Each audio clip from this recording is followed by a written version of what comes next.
नमस्कार दोस्तों, मैं हूं पुलकित मोहन सिंगला। स्वागत है आपका हमारे चैनल में। दोस्तों, आज हम इस विषय में बात करेंगे कि अगर कोई महिला बच्चा पैदा करने में मर जाती है और उसका बच्चा बच जाता है और वो मृत हो जाती है और मर जाती है, इस दुनिया को छोड़ के चली जाती है, तो ऐसे में क्या स्थिति उत्पन्न होती है? वो महिला मरणोपरांत उसकी आत्मा किस अवस्था में रहेगी? अपने आप में बहुत महत्वपूर्ण विषय है और बहुत से घरों में ऐसे हादसे होते हैं कि महिलाएं बच्चा पैदा करने में मृत्यु को प्राप्त हो जाती हैं, या ऐसी स्थिति आ जाती है, डॉक्टर्स कह देते हैं या तो महिला को बचाना है या बच्चे को बचाना है। ऐसे में बच्चे को बचा लिया जाता है और महिला को नहीं, या ये यूँ कह लो कि महिला बच नहीं पाती। तो ऐसे में उस प्रेतात्मा का क्या होगा? दोस्तों, जब भी ऐसे केसेस होते हैं तो ऐसे में जो माँ होती है वो माँ ही रहती है और मरणोपरांत भी माँ की आत्मा अपने बच्चे के लिए तड़पती रहती है। पहली तो उसकी वो ट्रॉमेटाइज़िंग स्टेट होती है सोल की, क्योंकि उसने ये उम्मीद नहीं करी होती है कि वो अपने बच्चे का मुँह नहीं देख पाएगी या बच्चे को पैदा करते हुए मर जाएगी। उसको ये उसके अंदर के जो सपने होते हैं वो भी ज़िंदा होते हैं, क्योंकि उसने ये सोचा होता है कि वो अपने बच्चे को जन्म देगी, अपने बच्चे को छाती से लगाएगी, उसको अपना दूध पिलाएगी, उसको बड़ा करेगी। और बच्चा पैदा होने से पहले जो ये 9 महीने का पीरियड होता है, इसमें ना जाने कितने हज़ारों सपने माएँ देख लेती हैं। कहीं उनके कपड़े तैयार करना, कहीं उनका नाम रखना, कहीं उनके लिए उनका कमरा तैयार करना, कहीं कुछ, कहीं कुछ। और अगर वो स्थिति नहीं उत्पन्न हो पाई और बीच में ही आप रुक गए और वो भी दर्दनाक मौत हुई, क्योंकि बच्चा पैदा करने में भी बहुत दर्द होता है, बहुत पीड़ा होती है। और ऐसे में अगर एक व्याकुलता में, एक परेशानी में, एक गफ़लत में, एक दर्द में, एक डर में की स्थिति में प्राण महिला त्यागती है, तो उसकी आत्मा कभी भी शांति से नहीं रह पाती। पहली उसको ये इस बात की गुस्सा होता है कि भई मुझे मेरे बच्चे से जुदा होना पड़ा। दूसरा कि मैं अपने बच्चे को देख नहीं पाई। तीसरा, मैं अपने बच्चे को हाथ में नहीं ले पाई। चौथा, उसको मैं प्यार नहीं कर पाई। पाँचवाँ, मेरे सपने जो थे बच्चे से जुड़े हुए वो अधूरे रह गए।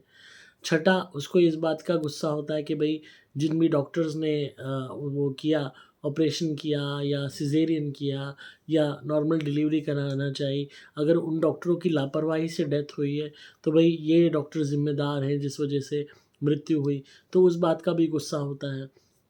और कई दफ़ा आत्मा के अंदर वो वीकनेस रहती है जो वीकनेस बॉडी में हुआ करती थी, क्योंकि वो अभी भी अपने आप को उसी स्टेज में समझती है, उसी हेल्पलेस स्टेज में समझती है कि मैं अभी भी लेटी हुई हूँ और मैं शायद हिल नहीं पा रही हूँ, या मेरे अंदर वो स्थिति नहीं है कि मैं उठ सकूँ, क्योंकि मैं प्रेग्नेंट हूँ या मेरा बच्चा अभी निकाला जाएगा।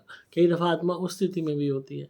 और जहाँ वो आत्मा देखती है कि भई उसके बच्चा हो गया है और वो मृत्यु को प्राप्त हो गई है और उसका बच्चा ले जाया गया है, पति ले गए हैं, घरवाले ले गए हैं, तो उसके अंदर की जो व्याकुलता है वो हज़ार गुना, लाख गुना बढ़ जाती है। आत्मा इस बात को डाइजेस्ट ही नहीं कर पाती, बर्दाश्त ही नहीं कर पाती कि वो अपने बच्चे का स्पर्श नहीं कर पा रही है और बाकी सब कर रहे हैं। और उसमें स्थिति में उसको बहुत ज़्यादा गुस्सा होता है, नफ़रत होती है। यहाँ तक कि कई दफ़ा ईश्वर से, खुदा से, भगवान से भी नफ़रत हो जाती है कि तुमने मेरी औलाद मेरे से छीन ली और मैं उस औलाद का सुख नहीं ले पाई जिसको मैंने 9 महीने अपनी कोख में रखा। तो कहीं न कहीं ऐसी आत्माएँ बहुत रिवेंजफुल होती हैं, बहुत ज़्यादा एक गुस्से की स्टेट में रहती हैं। उनके अंदर की जो भी जो है कड़वाहट है, नफ़रत है, वो और ज़्यादा बढ़ जाती है। और एक तरीके से अपने बच्चे की ढाल बन के रहने का भी प्रयास करती हैं कि कैसे भी करके हम अपने बच्चे के आस-पास रहें, उसको आस-पास देखते रहें। अब ऐसे में अगर उस बच्चे बिन माँ के बच्चे को कोई गलत ट्रीटमेंट दे रहा है, घरवाले, रिश्तेदार उसको ढंग से रख नहीं रहे, परेशान कर रहे हैं या ढंग से उसकी केयर नहीं कर रहे, तो उन्हीं लोगों को सताना शुरू कर देगी, उनको प्रताड़ना शुरू कर देना शुरू कर देगी। सपोज़ वो आदमी दूसरी बीवी ले आता है और दूसरी बीवी बच्चे को तंग कर रही है या उसको मार रही है, पीट रही है, या बच्चे की ध्यान नहीं रख रही या उसको परवाह नहीं कर रही, या किसी भी तरीके से प्रताड़ना दे रही है, तो फिर वो उस औरत को तंग करना शुरू कर देती है या अपने पति पे गुस्सा निकालती है कि तुम दूसरी महिला क्यों ले आए। कभी-कभी जो बच्चा होता है उसको भी ये आभास होता है कि उसके साथ कोई शक्ति रहती है, जो उसको प्रोटेक्ट करती है। और कहीं न कहीं अगर पेरेंट्स बता दें कि भई ये फलाना तुम्हारी माँ हुआ करती थी, तो भले ही वो अपनी माँ से नहीं मिला, पर तब भी उसको ऐसा आभास होता है कि उसकी माँ उसके साथ है, उसके पास है, उसका ध्यान रख रही है, उसकी रक्षा कर रही है, उसे मुसीबतों से बचा रही है। तो कहीं न कहीं वो आत्मा के अंदर की जो ममता होती है, वो शरीर त्यागने के बाद भी जागृत रहती है और जब तक वो उस बच्चे को एक सेफ उसमें नहीं देख लेती, तब तक उसके चारों तरफ रहती है, परेशान रहती है, उसके पीछे व्याकुल रहती है। तो ऐसे में करना क्या चाहिए ऐसी आत्माओं के लिए? ये बहुत ज़रूरी है ऐसी आत्माओं को शांति पहुँचाना और दूसरा शक्ति पहुँचाना, क्योंकि उन्हें शांति मिलेगी तो वो रिवेंजफुल मोड में नहीं आएँगी, किसी का बुरा नहीं करेंगी। क्योंकि बदले की भावना में, गुस्से में आत्माएँ अक्सर हर हद को त्याग देती हैं। तो उस चीज़ को कंट्रोल करने के लिए उनको शांति पहुँचाना बहुत ज़रूरी है। और दूसरा, ऐसी आत्माएँ अपने बच्चे का ध्यान रखना चाहती हैं, अपने परिवार का ध्यान रखना चाहती हैं, तो उसके लिए उन्हें शक्ति चाहिए होती है। तो उन्हें शक्ति प्रदान करना भी बहुत ज़रूरी है। तो दोनों चीज़ें आप अचीव कर सकते हैं, दोनों ही चीज़ें आप उन्हें प्रदान कर सकते हैं। और अक्सर ऐसी आत्माएँ व्याकुल होके भी सपनों में आती हैं, परेशान होती हैं, दुखी होती हैं, खाना माँगती हैं, प्यार माँगती हैं, ममता माँगती हैं, बच्चे का स्पर्श माँगती हैं, ना जाने कितनी ख्वाहिशें होती हैं। तो आपने करना क्या है, उस ऐसी आत्मा को शांति और शक्ति दोनों ही प्रोवाइड करनी है। और वो होगी कैसे? वो होगी हमारी धुनी से। सुपर गोल्ड धुनी आप हमारी मँगाएँगे, इसको जलाएँगे घर में, सुबह-शाम जलाएँगे। जलाते वक़्त यही प्रार्थना करेंगे कि फलाना महिला जो जो भी मरी हैं, उनकी आत्मा को शांति और शक्ति मिले। आप ये बोलेंगे धुनी जलाते वक़्त हमारी। और आप अपने आप देखेंगे धीरे-धीरे उनका ममता का दायरा बढ़ जाएगा, वो अपने आप हेल्प कर पाएँगी एक पितर के रूप में, बचा पाएँगी अपने बच्चे को भी, परिवार को भी संकटों से। और उनके अंदर जो भी गुस्सा है, जो भी परेशानियाँ हैं, जो भी व्याकुलता है, वो शांत होनी शुरू हो जाएगी। नियमित रूप से आप हमारी धुनी साल भर ज़रूर कीजिए सुपर गोल्ड ऐसी मृत आत्मा के लिए, और साथ में उनके निमित्त दान भी करते रहिए खाने-पीने की चीज़ें।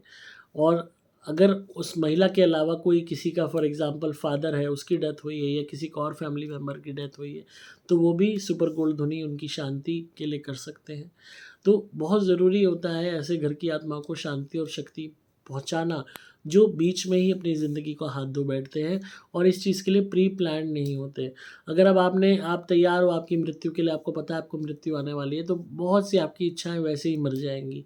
आपके अंदर वो डर नहीं होगा, वो घबराहट नहीं होगी इस बात को लेके कि मेरी इच्छाएँ पूरी नहीं हुई। हालाँकि मृत्यु का डर होगा, पर इस बात की व्याकुलता नहीं होगी, क्योंकि आपका मन पहले ही मरना शुरू हो चुका होगा।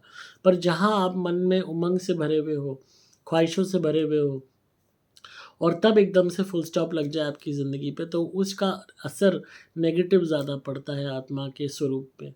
तो आत्मा को पॉज़िटिव से नेगेटिव बदलने में देरी नहीं लगती। तो इसीलिए ऐसे में आप धुनी हमारी ज़रूर कीजिए सुपर गोल्ड उन्हें शांति और शक्ति प्रोवाइड करने के लिए, और हमेशा ऐसी आत्माओं के निमित्त दान करते रहिए भोजन। तो आई होप आपको आज की वीडियो पसंद आई होगी, और जिनका को भी इस विषय में डाउट था वो क्लियर हो गया होगा। बहुत से लोग इस तरीके की परेशानी का सामना करते हैं, तो उनको बहुत हद तक मदद मिलेगी।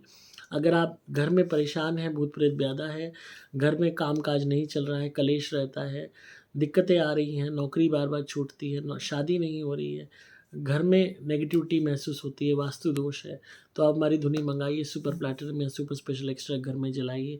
अपनी प्रोटेक्शन के लिए हमारा लॉकेट पहनिए। आपको सिंपली मोबाइल नंबर 8130331007 पे व्हाट्सएप मैसेज करना होगा। नंबर दोबारा बोल रहा हूँ, 8130331007।